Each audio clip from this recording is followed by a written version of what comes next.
गांव में एक आलसी आदमी रहता था। वो कुछ काम धाम नहीं करता था, बस दिन भर निठल्ला बैठकर सोचता रहता था कि किसी तरह कुछ खाने को मिल जाए। एक दिन वह यूं ही घूमते घूमते आम के बाग में पहुंच गया। वहां रसीले आमों से लदे कई पेड़ थे। रसीले आम देख उसके मुंह में पानी आ गया और आम तोड़ने वो एक पेड़ पर चढ़ गया। लेकिन जैसे ही वो पेड़ पर चढ़ा, बाग का मालिक वहां आ पहुंचा। बाग के मालिक को देख आलसी आदमी डर गया और जैसे तैसे पेड़ से उतरकर वहां से भाग खड़ा हुआ। भागते भागते वो गांव में बाहर स्थित जंगल में जा पहुंचा। बुरी तरह से वह थक गया था, इसलिए एक पेड़ के नीचे बैठकर सुस्ताने लगा। तभी नजर एक लोमड़ी पर पड़ी। उस लोमड़ी की एक टांग टूटी हुई थी, वो लंगड़ा कर चल रही थी। लोमड़ी को देख आलसी आदमी सोचने लगा कि ऐसी हालत में भी इस जंगली जानवरों से भरे जंगल में ये लोमड़ी बच कैसे गई, इसका अब तक शिकार कैसे नहीं हुआ।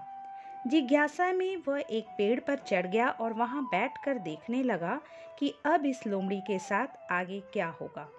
कुछ ही पल बीते थे कि पूरा जंगल शेर की भयंकर दहाड़ से गूंज उठा, जिसे सुनकर सारे जानवर डर कर भागने लगे।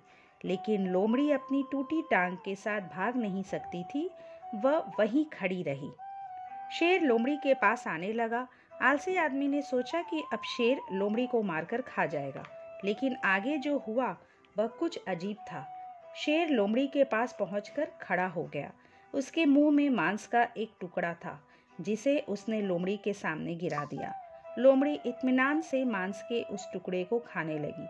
थोड़ी देर बाद शेर वहां से चला गया।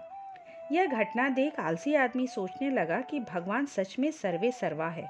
उसने धरती के समस्त प्राणियों के लिए, चाहे वह जानवर हो या इंसान, खाने पीने का प्रबंध कर रखा है।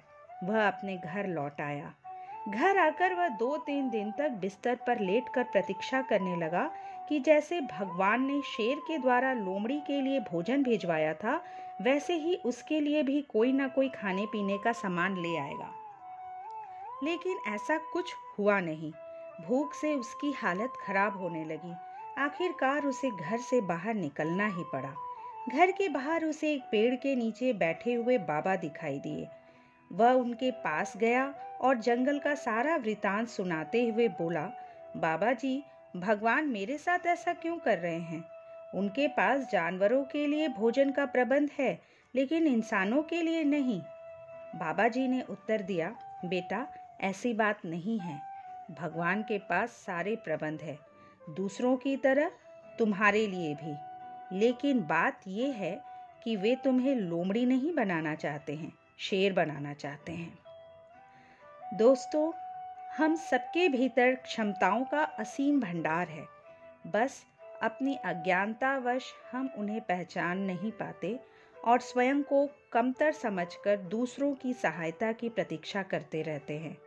स्वयं की क्षमता पहचानिए, दूसरों की सहायता की प्रतीक्षा मत कीजिए। इतने सक्षम बनिए कि आप दूसरों की सहायता कर सके। दोस्तों, यदि ये वीडियो आपको पसंद आया तो इसे लाइक कीजिए।